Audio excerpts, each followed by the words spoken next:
ہیں وہ قوتیں کیا ہیں؟ لامحدود ہیں یا محدود ہیں؟ آنکھ میں دیکھنے کی صلاحیت محدود. تو اسی طرح انسان کو جو اللہ نے عقل دی ہے وہ بھی کیا ہے؟ محدود.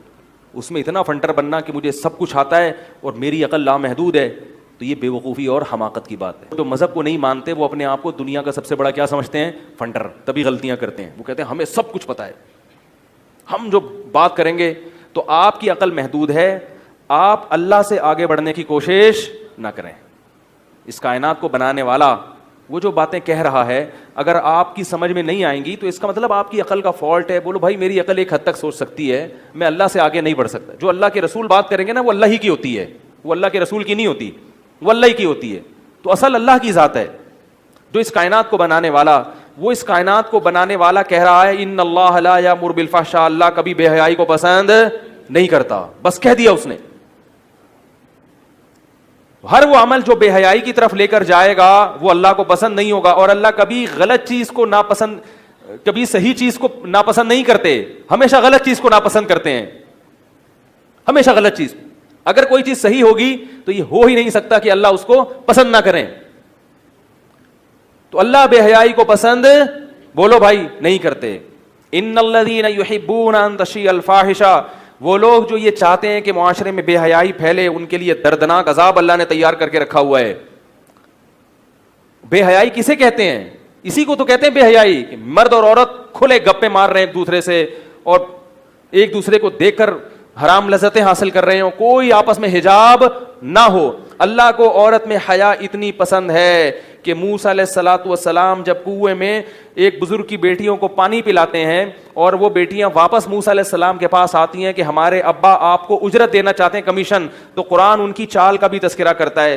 جاءت احداہما تمشی علی استحیاء، فرمایا کہ ان میں سے ایک آئی حیا اور شرم کے ساتھ چلتی ہوئی.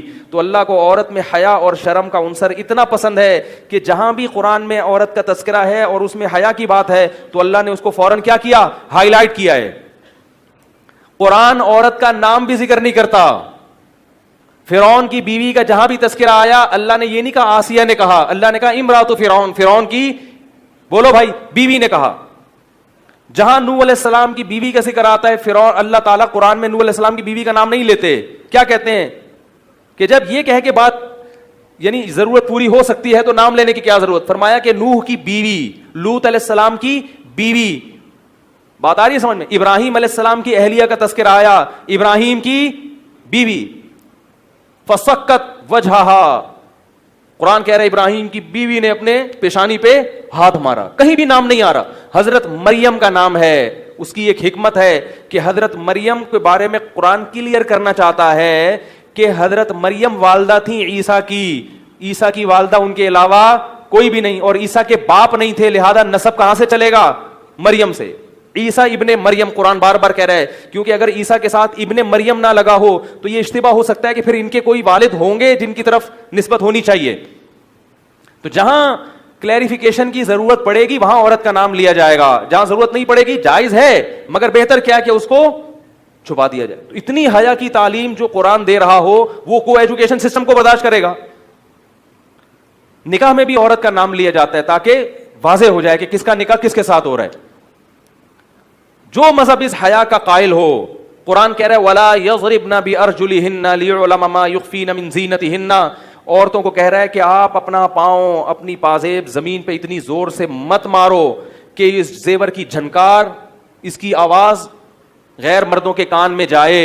اور آپ کہہ رہے ہو جس مولوی کو اپنی بیوی پہ اعتماد نہیں ہے وہ کو ایجوکیشن کے خلاف بولے گا. یہ کمنٹس آ رہے ہیں ہمارے خلاف. نہیں آ رہی بات. آپ کو اعتماد ہے، آپ اپنی بیگموں کو ایجوکیشن سسٹم میں پڑھائیں، لیکن پھر مجھے فون نہ کریں کہ بیگم بھاگ گئی ہے. ہاں ایسا ہو رہا ہے. اگر میں جو کیسز میرے پاس آتے ہیں ان کی ریکارڈنگ کرنا شروع کر دوں، میں نہیں کہہ رہا سب خراب ہوتے ہیں، جو کہ بار بار بتا رہا ہوں، یہ نہیں کہ آپ کی بیوی لازمی بھاگے گی. میں نے بتایا تھا نا کہ اگر کسی اسکول میں آپ چرس تقسیم کرنا شروع کر دیں تو سب نہیں پیئیں گے، بہت سے بچیں گے، لیکن اس میں آپ یہ دلیل دیں کہ جس کو اپنے بچے پر اعتماد نہیں ہے وہ ایسے اسکول میں داخل نہ کرائے جہاں چرس تقسیم نہیں ہوتی، جہاں چرس تقسیم ہوتی ہے. یہ دلیل صحیح ہوگی؟ بھائی میں اپنے بچے کی جتنی مرضی تربیت کروں مگر میں یہ کہہ کے چرسیوں کے اسکول میں داخل کرا دوں کہ مجھے اپنے سپوت پہ اعتماد ہے, مجھے پتا ہے وہ چرسیوں کے ساتھ بیٹھ کے چرس نہیں پیے گا, میں اپنے بچے کو اپنے ہاتھوں سے ہلاکت میں کیوں پھینکوں بھائی؟ تربیت میں یہ بات داخل ہے کہ بچے کا اٹھنا بیٹھنا دیکھا جا رہا ہے. آپ کتنی اچھی تربیت کریں پھر بھی آپ بچوں کو ہیروئن شو میں بیٹھنے نہیں دو گے. آپ کو اپنی بیوی پر کتنا بھی اعتماد ہو پھر بھی آپ بلا ضرورت شدیدہ, ضرورت کی بات الگ ہے, بلا ضرورت اسے مردوں میں بیٹھنے نہیں دو گے, کیونکہ انسان ہے, فرشتہ نہیں ہے. لوگ سمجھتے ہیں ان کا تقویٰ بلٹن ہے, بلٹن تقویٰ ہے, کچھ بھی ہو جائے تو یہ کمپنی کی طرف سے ہے. اللہ نے انسان کو برائی بھی بتائی اور اچھائی بھی, ہر انسان ایسا ہے, اور صرف پیغمبروں کی حفاظت کا وعدہ کیا ہے, باقی کسی کی حفاظت کا اللہ نے وعدہ نہیں کیا.